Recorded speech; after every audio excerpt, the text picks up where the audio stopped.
Coming up after the break, when the head of the Federal Reserve speaks, everybody listens. And today, the market liked what it heard. The roundup is next.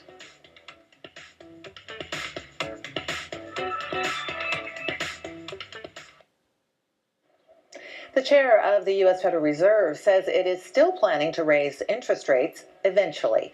Janet Yellen says there are threats to economic growth both at home and abroad. That story kicks off the roundup.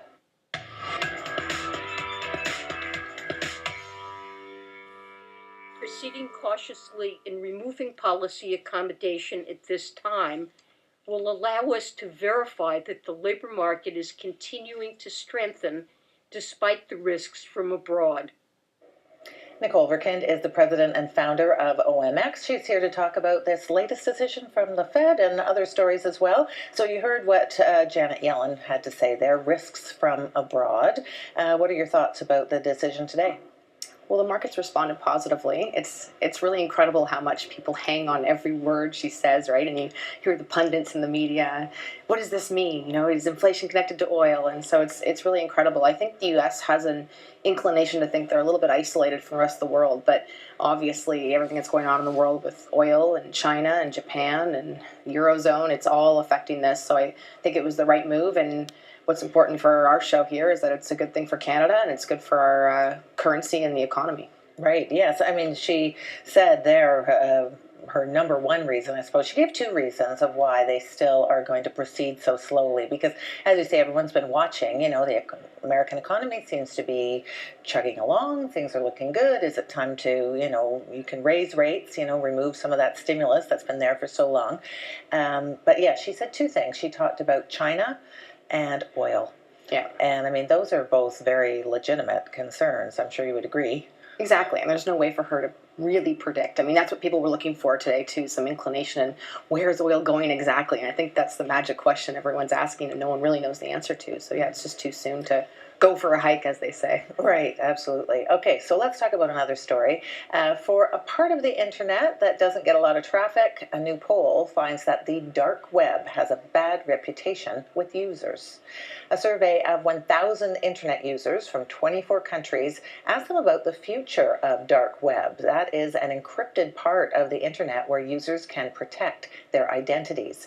7 in 10 respondents say they want it shut down. When asked about their own online anonymity, though, 58% they said they would trust the internet more if the government assured them that their activities were not being monitored.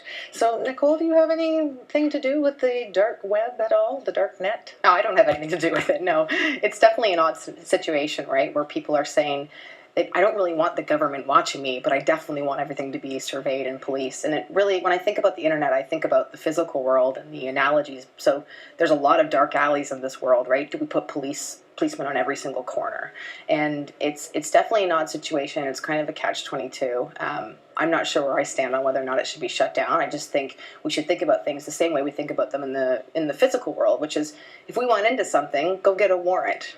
Take it to the courts and go through a proper procedure. My reaction when I saw this, 7 out of 10 wants the dark web dark net shut down. I thought, do 7 out of 10 people even know about this thing? I mean, it's not exactly common knowledge, right? Although apparently it's used a lot. For example, banks use it to make large transactions that would take up too much bandwidth. It's sort of like another end of the internet that's there but not as public as the rest of it, right? And it's not just, criminals. I mean, people do talk about, crime syndicates moving things there and all sorts of illegal activities going on. But, there's also a lot of legitimate uses for it. And, I mean, I saw some commentary today. People were saying, why can't we use that to make our streaming services work better, have less interruptions in our problems with the internet and so forth. But, I mean, the main issue is the one you are talking about, which is just this sort of dichotomy about how people feel about anonymity. Yeah, it's wrong, unless it's for me, of course. I need to have privacy. Right, there's kind of that inclination. Why do you not want to be watched? What are you doing back there? And it's similar with Bitcoin. We don't want to get into that here, but, why do you really not want to be traced? What are you hiding? Yeah, well, privacy has a value just because things are private, right? It doesn't have to be bad to want to be private, I don't think. Right. All right, so along those lines of keeping things private, of course, Apple and its encryption has been in the spotlight for a while now. Well, now the FBI has managed to hack into an Apple iPhone without the company's help. The government dropped its request for a court to force Apple to unlock the phone of a gunman in California. It says the FBI managed to access the information on the phone with the help of a third party. Apple says the case should never have been brought, but that leaves many wondering what happens next. The broader issue is not over, though. The government and law enforcement are going to keep wanting access to phones. Tech companies are going to keep fighting back. Yeah, so this is an ongoing issue, right? Like so many people have iPhones, and now they're all wondering, oh gosh, they can be hacked. Exactly, and this hack that they found was with a 5C, so that's an older technology. The cat and mouse game it's just starting. I mean, Apple's going to continue to ratchet up their security, and people are going to continue to try to hack in. So it's only getting started, and I really think this cat and mouse game has really just started.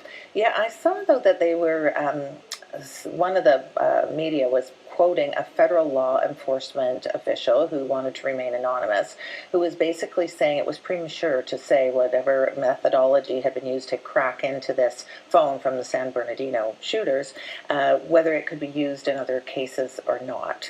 Do you think that's just them sort of trying to reassure people, don't worry, we're using something, doesn't mean your own iPhone is going to be compromised, or do you think that's true? I think they're right. There's no real specifics that we're seeing in terms of what this hacking is, and from how I understand it, the problem is that after you try so many passwords, the phone's automatically going to delete. So that's the real hack they're trying to get into, is to get through the phone without the entire phone being deleted. Mm-hmm. So that specific hack that they've developed, we're not sure if that's going to apply to every single case, and every phone is different, and as I said, all the software updates, and as these phones develop, the hacking has to change. I saw a humorous tweet that said, has anyone considered at all that this was just an ingenious marketing campaign from Apple to get everyone to upgrade their phones?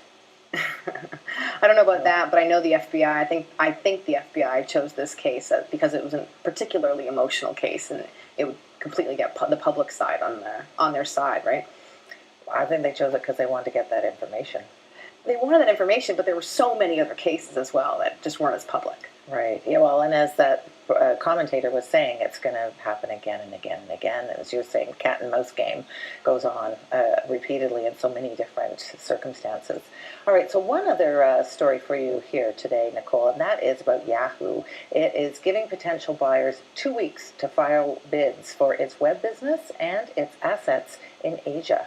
Yahoo is looking for buyers for Yahoo Japan and its stake in Alibaba and some of its web operations. It had also been looking to sell non-strategic assets like patents and real estate. That would allow it to focus on communications, digital content, and search. CEO Marissa Mayer is also facing a fight with an activist investor who's trying to replace the company's board. So, Nicole, you're also a woman in tech. What do you think about Marissa Mayer and all these plans that she has? Well, I think it's a bit of a sad story. It sort of feels like Marissa Mayer came on board and she had a huge star power, there's no doubt about that, but there was a lot of people saying we need a real strategy with Yahoo and we need to cut the workforce. I mean, the board was asking for 35 to 50% of the workforce to be cut, at least a third, which was 5,000 people. She wanted to keep those people, she wanted to slow down, she didn't really come in with a decisive strategy in place, and I think this is sad that they're selling off these assets. The one thing that's carried the stock has been their Alibaba investment, which really truly has nothing to do with their core business. So do you see much of a future for the company? I mean, there's definitely assets in there, but no, I think they were completely disrupted by Google, which is ironic because that's where Marissa Mayer came from, and she was the one that actually designed the sleek design behind Google, and she really was a mastermind and a star there. But I think Yahoo was disrupted years ago, and they're sort of fumbling and trying to find their way around that, and they've got so many issues with board and investors and activist investors that it's great. Marissa Mayer's really tried to help the culture, and she's done a lot. One thing she did was she brought all the employees home. So she had employees all over the place working from home, and she brought them all back, and she started doing Friday FYI meetings where she told them everything, and there was transparency, and so there was a lot of good things she did. But from what I can see, there wasn't a real decisive strategy in terms of executing on the business plan. Yeah. Right. Okay. Well, thank you so much, Nicole. Thanks, Dan.